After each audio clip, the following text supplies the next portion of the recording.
I started writing this poem November 5th, 2016. This is part 1. Last night, a piece of my heart went dead. Thoughts tossed and turned inside my head. This isn't the way it's supposed to be. The greed and hate encompassed me. Self-preservation, after all, it doesn't mean you build a wall.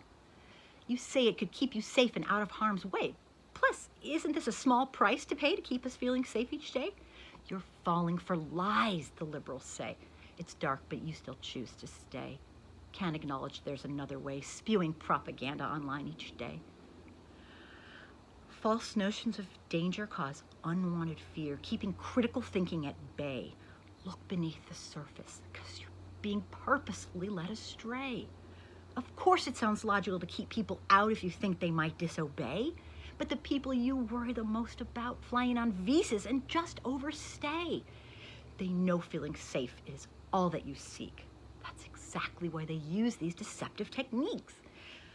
They'll do whatever it takes to get you on their side. Scapegoating immigrants and blacks, keep your fear amplified.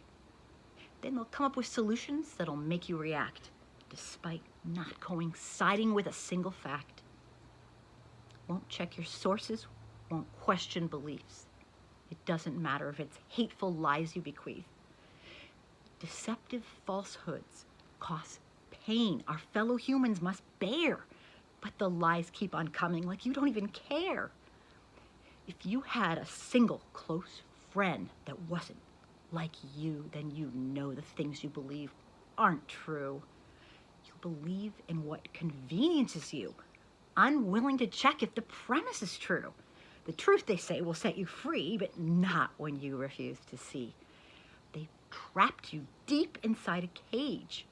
What keeps you there is your fear and rage. I'm guessing right now you've heard enough of what I'm telling you. You've heard it all before, right? And you're not buying what I'm selling you. Please, just wait a minute more, and if you want us to leave, I'll show you the door.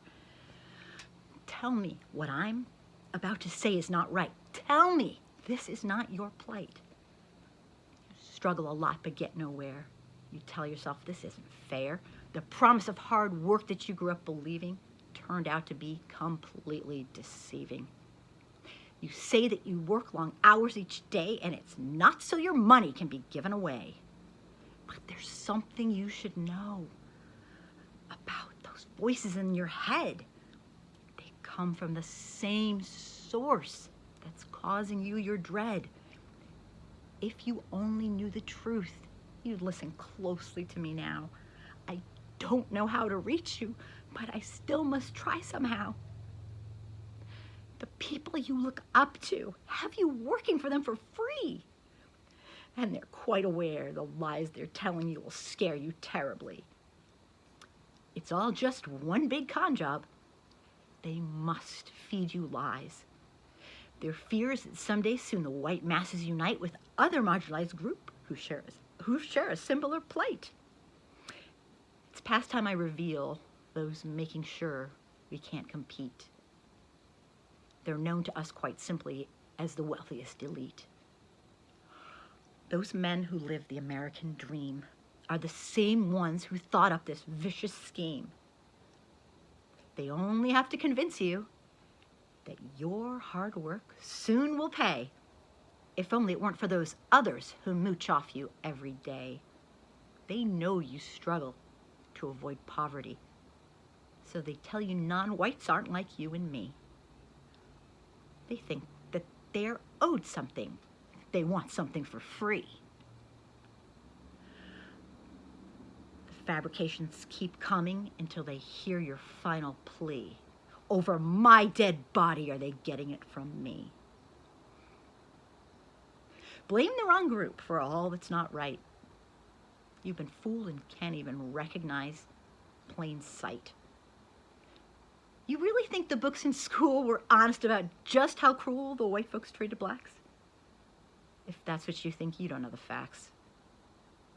The truth about our racial past must remain concealed because it's 1,000 times worse than history has ever revealed.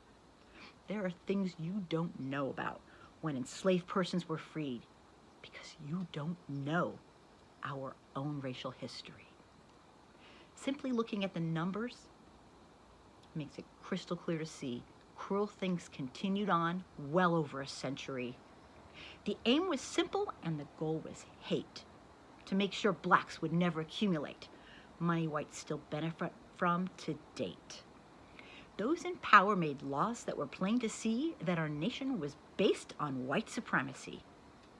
We made laws that made sure blacks were systematically kept back, and when they still persevered, we'd find another way to attack. There was redlining, black codes, Jim Crow, and more. Sundown towns, segregation, lynching parties galore. What you don't get and what you don't see is that they just want some equity. Not more than me, not more than you. If you could only realize that uniting holds the key, it's the only way to true prosperity. Just imagine our nation uniting as one. Imagine the great things that could be done. We can't do a thing about the past, you say, but it's not the past if we're still doing it today. The things you feel weren't created by chance. It was all planned out this way. The goal is simply to make you believe your chance will come someday. By blaming the wrong people for all that is wrong, you won't recognize the real enemy who's hurting you all along. The wealthiest elites pay for laws to pass each day that guarantee that they will get wealthier each day. So they must also work hard to keep the truth at bay. Supporters of Trump, I must get you to see you share the common plight with me.